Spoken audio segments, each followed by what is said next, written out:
Dear professional students, you are welcome to another section under fixed income valuation and analysis. And in this session, we want to look at the risk measurement.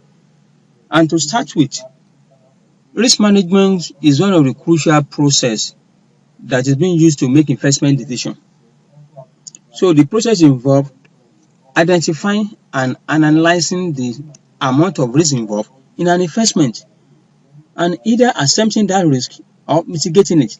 Some of these common measures of risk include standard deviation, beta, value at risk, and conditional value at risk. Let's start from the first one, the standard deviation. Standard deviation measures the dispersion of data from its expected value. That is what standard deviation measures. Is when something is at variance. You want to know level of variability of certain data from the expected value. The expected value is the mean. You want to know how the data are actually dispersed away from what? From the average, with the center. So the standard deviation is used in making an investment decision to measure the amount of historical volatility associated with an investment relative to the annual rate of return.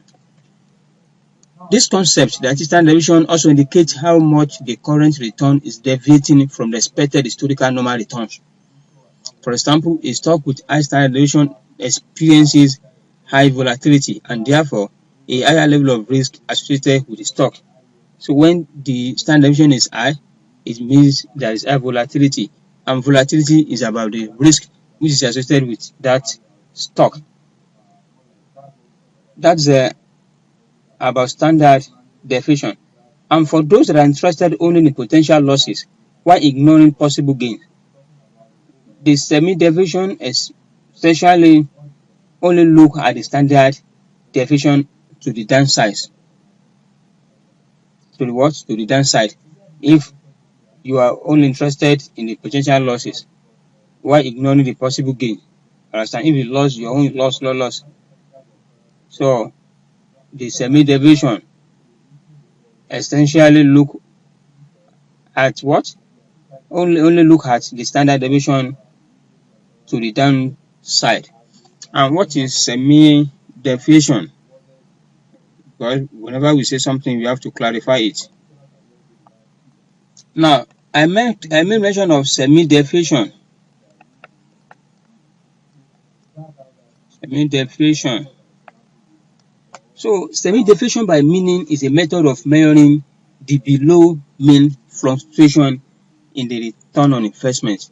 It's used to measure what? It is used to measure the below mean fluctuation in the return on investment.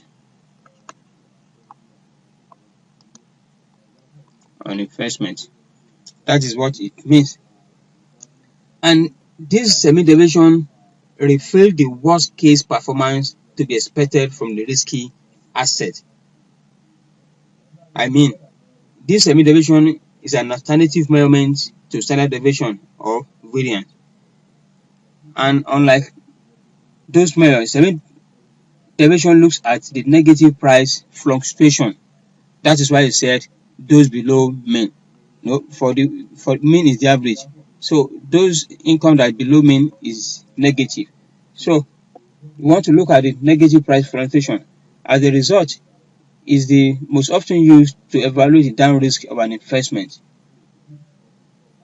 Understand? So that is a semi-deviation. So semi-deviation is used to measure the dispersion of an asset price from an unobserved mean or target value. So the one that is above the mean, you not bother. But one that is below the mean that will give you negative is where you look at the dispersion from it. So in this sense, dispersion means the extent of variation from the mean price. So that is a mean deviation. And where we are coming from, which is a standard deviation, we said for those that are interested only in the potential losses while ignoring the possible gain. No, those ones that are above the mean, they are the gain.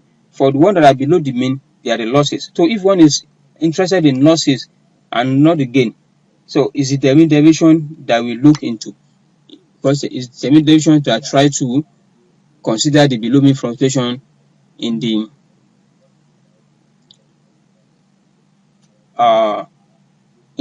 investment, or in the return, or on the return on investment. So that's about standard deviation. What we use to know is to find the dispersion from the average or the expected value. Now the next one is Sharpe ratio. Another risk measurement is what? Is Sharpe ratio. And Sharpe ratio measures the performance as adjusted by the associated risk. The performance has done what? As adjusted by the associated risk. And this is done by removing the rate of return on the risk-free, such as treasury bond, from the expected rate of return. The expected rate of return, which is the expected rate of return minus risk-free all over, divided by what? Investment standard deviation. Investment standard deviation. And this serves as an indicator of whether an investment return is due to wise investing or due to assumption of excess risk. The variation of this is what is known as Sortino ratio. The variation of Sharpe ratio is what? Is Sortino ratio. And Sortino ratio removes the effect of upward price movement on the standard deviation to focus on the distribution of returns that are below the target or below the required return. Those ones that are below the what? That are below the mean value. So the Sortino ratio replaces the risk-free with required rate or required return in the numerator of the formula. Instead of risk-free, it's substituted with what? Required rate of return, making the formula the return on portfolio less the required return. So it will now be return on portfolio minus required return divided by the target or division of return below the target or required return. So division of target, the required return is the mean. Those ones that are below the mean is what the Sortino put in the denominator. Let me come again. I said Sortino try to replace the risk-free with the required rate of return.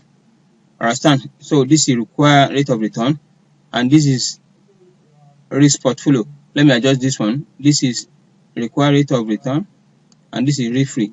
And this one now, it replaces risk-free with required rate of return and put portfolio return minus required rate of return from the stock, all divided by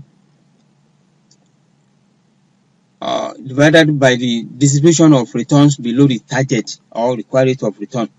Another variation of Sharpe is Treynor ratio. You have Treynor ratio that uses a portfolio beta or correlation of the portfolio as with the rest of the market. So beta is a measure of investment volatility and risk as compared with the overall market. So the goal of Treynor ratio is to determine whether an investor